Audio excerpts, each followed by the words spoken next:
لبيك اللهم لبيك لبيك لا شريك لك لبيك إن الحمد والنعمة لك। আসসালামু আলাইকুম ওয়া রাহমাতুল্লাহি ওয়া বারাকাতুহু। ফাল্গুন মাসে আজ 20 তারিখ। কাল থেকে 21, 22, 23 ইসলে সব ফুরফুরা শরীফে পীর মুজাদ্দুদুজ্জামান আবু বকর সিদ্দিক রহমাতুল্লাহ আলাইহি তিনি যে ইসলে সব করেছেন সেটা কালকে ইনশাল্লাহ শুরু হবে, কাল থেকে শুরু হবে। তো এখন রমজান মাস, ইনশাল্লাহ 3 বছর রমজান মাস হবে এই ইসলে সবটা পড়বে। তো বাংলা পীর মুজাদ্দুদুজ্জামান আবু বকর সিদ্দিক রহমাতুল্লাহ আলাইহি তিনি আমাদের আকাবি, তিনার কিতাব অনুযায়ী, তিনার মতপথ অনুযায়ী আমরা চলি এবং তিনি আমাদের পীর মুজাদ্দুদুজ্জামান আবু বকর সিদ্দিক রহমাতুল্লাহ আলাইহি তিনি বিশাল বড় কি আলেম ছিলেন, ইলমে জাহির ইলমে বাতিনি অর্জন করেছেন এবং নবীর সঙ্গে দিদার করেছেন। ফুরফুরা শরীফে আল্লাহ রসুল এবং 4 জন সাহাবাকে নিয়ে ফুরফুরা জমিনে এসেছিলেন এবং ফুরফুরা শরীফে অনেক আল্লাহর ওলির মাজার রয়েছে। তো মুজাদ্দুদুজ্জামানের যে ইসলে সওয়াব হবে, তাই মুজাদ্দুদুজ্জামানের যে 21, 22, 23 যে ইসলে সওয়াব হবে, তাই মুজাদ্দুদুজ্জামানের সম্পর্কে আলোচনা না করে থাকতে পারলাম না।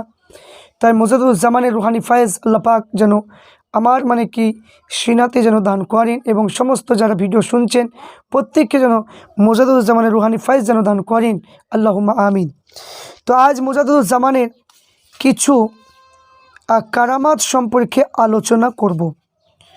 মুজাদ্দুদুজ্জামান আবু বকর সিদ্দিক রহমাতুল্লাহ আলাইহি তিনার কিছু কারামাত নিয়ে আলোচনা করব, তাহলে আপনারা বুঝতে পারবেন মুজাদ্দুদুজ্জামান আবু বকর সিদ্দিক রহমাতুল্লাহ আলাইহি তিনি কেমন, কি যে কারামাত তিনার কেমন ছিল, এই সম্পর্কে একটু আলোচনা করব। তো মুজাদ্দুদুজ্জামান আবু বকর সিদ্দিক রহমাতুল্লাহ আলাইহি তিনি বাংলা পীর মুজাদ্দুদুজ্জামান মক্কা শরীফে তাশরিফ এনেছেন শুনে অনেক পীর সাহেব ওয়াজ করার জন্য অনুরোধ করলেন। তাহলে মুজাদ্দুদুজ্জামান বাংলা পীর মক্কা শরীফে যখন তাশরিফ নিয়ে গেলেন, তো অনেকে মুজাদ্দুদুজ্জামানের ওয়াজ করার জন্য অনুরোধ করলেন। তো তার হুকুমে মাওলানা রুহুল আমিন বসিরহাটি রহমাতুল্লাহ আলাইহি ইতস্ত মনের সভায় উঠে শ্রোতাদের দাড়িবিহীন দেখে তিনি দাড়ির ওয়াজ শুরু করে আধ ঘন্টা পরিবর্তে প্রায় 3 ঘন্টা কোরআন হাদিসের মাধ্যমে আরবি ভাষায় দাড়ি সম্পর্কে ওয়াজ করেছিলেন। যে মুখে দাড়ি রাখে না সেই সম্পর্কে ওয়াজ করেছিলেন। তো মুরিদ ওয়াজ শুনে মক্কাবাসী বাংলার পীরের দক্ষতা বুঝতে পেরে অবাক আশ্চর্য হয়েছিলেন। তো মাওলানা সাহেব পর বর্ণনা করে, আমি ওয়াজ করতে দাঁড়িয়ে দেখি পীর কেবলা শ্রোতাদের নয়নে যে আমাকে হাদিস দেখাচ্ছেন এবং অন্তর্দৃষ্টির দ্বারায় অধ্যয়ন করেছিলাম, কিন্তু পীর কেবলা পূর্ণ কারামতের পরিচয়।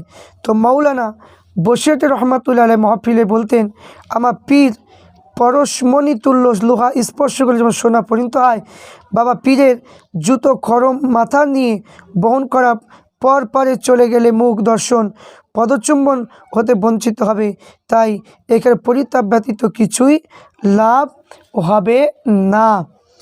দ্বিতীয় নম্বর যে মুজাদ্দুদুজ্জামান আবু বকর সিদ্দিক রহমাতুল্লাহ আলাইহির দ্বিতীয় কারামাত সম্পর্কে একটু আলোচনা করব। মুজাদ্দুদুজ্জামান আবু বকর সিদ্দিক রহমাতুল্লাহ আলাইহি পাবনা জেলায় সরাতেল গ্রামের খন্দকার আসাদুজ্জামান সাহেব বলছেন, একবার আমার প্রায় 200 লোক মুজাদ্দুদুজ্জামান পীর কেবলার সঙ্গে বগুড়া হতে সান্তাহার জাংশনে নেমে এবং অন্য একটা ঈশ্বরী অভিমুখে আসছিলাম। ট্রেন ছাড়বার সময় হয়ে গিয়েছিল।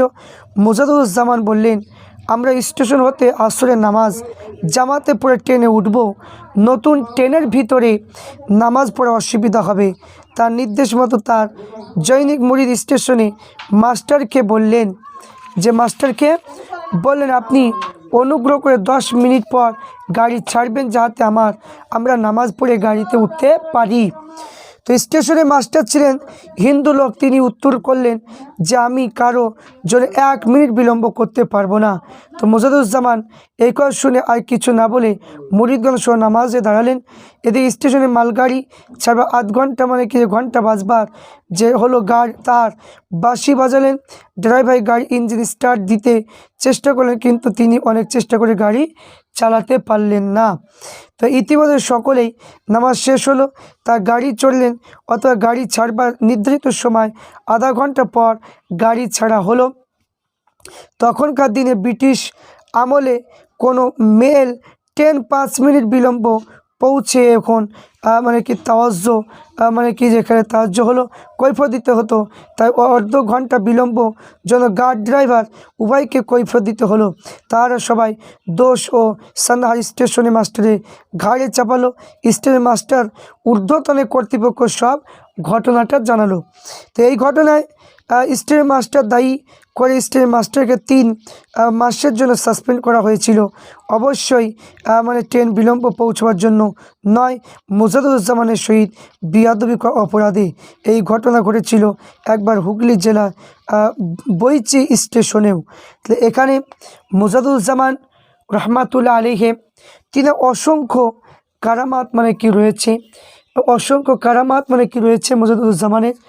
তো এখানে অনেকে বলবেন যে পীর আমরা মানব না, অনেকে বলে যে আল্লাহর ওলি দেখে মেনে কি হবে, পীর তো নিজে মা বাপ, বা অনেকে বড় আলেম মুফতি মুহাদ্দিস মুহাক্কিক বলে দাবি করছি আমরা।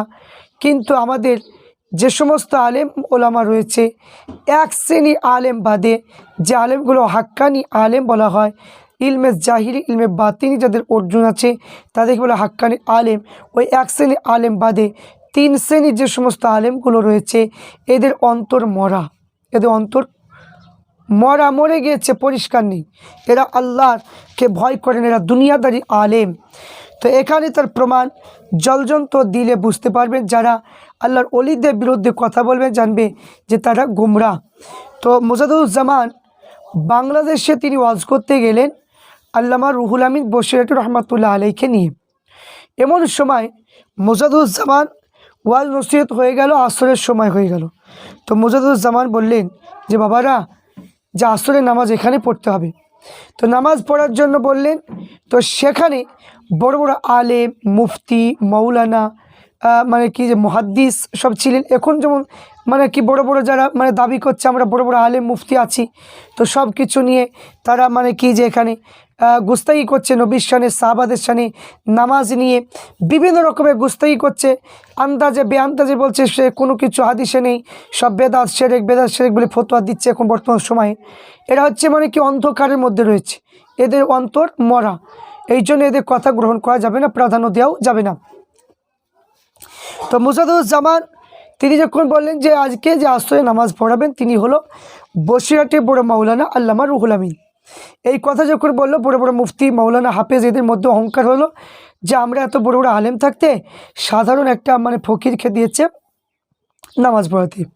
তো মোজাদুজ্জামান তিনি কথাটা বুঝতে পারলেন, বোঝার পরে বললো শোনো, যে নামাজ হয়ে গেলে তোমরা কেউ আর উঠে যাবে না, তো তোমরা কি করবে, যে সবাই বসে থাকবে।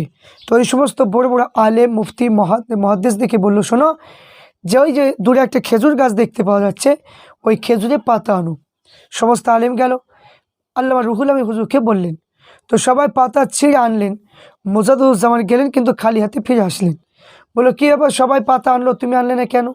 তো আল্লামা রুহুল আমিন হুজুর বললেন, হুজুর আমি যখন পাতা ছিঁড়তে যাব সেই সময় দেখতে পেলাম যে খেজুরের ডালে আল্লাহ পাকের জিকির করছে, আমি রুহুল আমিন এই জিকির পড়া পাতা আমি কখনো ছিঁড়তে পারবো না। তাহলে এবার বলুন, যারা সাধারণ মানুষ হই হই করছেন, যে বড় বড় আলেম বলছে ওদের কথা শুনবো না, তো কী করবো, আমরা বড় বিভ্রান্তি পড়ে যাচ্ছি। তো আমি বলবো যে ওরা বড় আলেম নয়। মিজানু আজহারি, আমির হামজা, জাকির নায়েক, মুমতাজুল ইয়াসিন, রাহুল ব্রাদার, রাজ্জাক বিন ইউসুফ, মুজাফর বিন মহাসিন এবং রাজ্জাকের বেটা, এই সমস্ত যে সমস্ত আলে হাদিসরা যারা রয়েছে, এদের বক্তব্য শোনা যাবে না, এরা বড় আলেম নয়, এদের অন্তর মরা, এরা কখনো বাতিনি মানে না, ইমাম মানে না, মাঝহাবকে তো মানেই না, সাহাবাদেরকেও মানে না, এবং এরা মানে কি এমনভাবে ফিতনা ছড়াচ্ছে, এরা কখনোই বড় আলেম হতে পারে না। এদের মানে বাতিনি জ্ঞান নেই, মানে ইলমে বাতিনি অর্জন না করলে সে কোনো আলেম হতে পারে না। তাই সাধারণ মানুষকে বলে, যারা বলে যে আমরা কোন পথে যাব, কোন পথে যেতে হবে না, আগে যারা আল্লাহর ওলি যিনারা মানে গুজরে গিয়েছেন, তিনারা কিতাব লিখে দিয়েছেন, তিনাদের নীতিটা ধরে রাখুন, তাহলে নিশ্চয়ই আপনি ভালো থাকতে পারবেন। আর যদি 10টা নৌকায় যদি পা দেন, তাহলে আপনি মানে ধ্বংস হয়ে যাবেন, কোন রাস্তা সঠিক আপনি বুঝতে পারবেন না। তাই যে মতে আছে সেই মতেই থাকবেন। যেমন একজন ব্যক্তি, একটা পাখি, কাক পাখি, সে তিতির পাখির মতো মানে কি শিখতে যাচ্ছিল, তো সে তিতির পাখির অভ্যেস হলো লাফিয়ে লাফিয়ে যাওয়া, তো কাক পাখি সে লাফিয়ে লাফিয়ে যাওয়ার জন্য চেষ্টা করলো, সে মানে কি যে লাফিয়ে লাফিয়ে যাওয়া সেটাও শিখতে পারলো না, নিজের যে অভ্যেসটা ছিল সেটাও ভুলে গেল, মধ্যমখানা থেকে গেল। তো এখানে সাধারণ মানুষকে বলবো যে বর্তমান সময়ে যে সমস্ত অন্তর মরা যে সমস্ত আলেম রয়েছে, এদের বক্তব্য শুনে আপনারা বিভ্রান্তি পড়বেন না।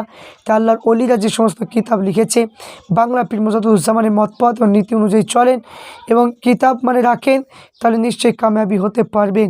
আর এদের কথা যদি শোনেন তাহলে ধ্বংস হয়ে যাবেন। যিনারা ফুরফুরা শরীফে গিয়েছেন, বা যে আমার বক্তব্য যারা শুনছেন, প্রত্যেককে বলো ফুরফুরা শরীফ পীর মুজাদ্দুজ্জামান আবু বকর সিদ্দিক হলো আমাদের আকাবির। তাই মুজাদ্দুজ্জামান রহমাতুল্লাহ আলাইহির নেক ফয়েজ আমাদের প্রত্যেককে আল্লাহ পাক যেন দান করেন। আল্লাহুম্মা আমিন।